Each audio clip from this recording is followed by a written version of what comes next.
इन्होंने अपना सब कुछ उम्मत को दिया, लेकिन बदले में जो उम्मत से मांगा उम्मत ने इन्हें नहीं दिया। हजूर ने कलम मांगा, उम्मत ने नहीं दिया। ज़हरा ने हक मांगा, उम्मत ने नहीं दिया। हसन ने नाना के पहलू में जगह मांगी, उम्मत ने नहीं दी। हुसैन ने असगर के लिए पानी मांगा, उम्मत ने नहीं दिया। ज़ैनब ने शाम के बाजार में चादर मांगी, उम्मत ने चादर नहीं दी। मोहम्मद के कलमा पढ़ने वालों ने चादरें नहीं दी, ईसा के कलमा पढ़ने वालों ने चादरें दी।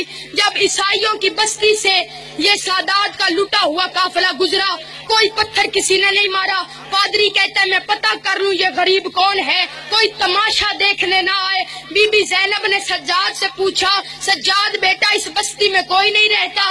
कहा फूफी अम्मा ये मुसलमानों की बस्ती नहीं, ये ईसाइयों की बस्ती है। जैसे ही वो पादरी बाहर निकला, उसने जैसे ही उसके नेज़ों पर सरों की जियारत की, जब अली अकबर के नेज़े के पास आया, चेहरे को देख के कहता है काश तेरे मरने से पहले तेरी माँ मर गई हो। अली अकबर के नेज़े के पास से हटा, जनाबे अली असगर के नेज़े के पास आया, कहा ये जंग नहीं हुई, ये जुल्म हुआ है। अल्लाह जाने तेरा कोई रिश्तेदार यहाँ हो, मैं उससे पूछूं तेरा जुर्म क्या था।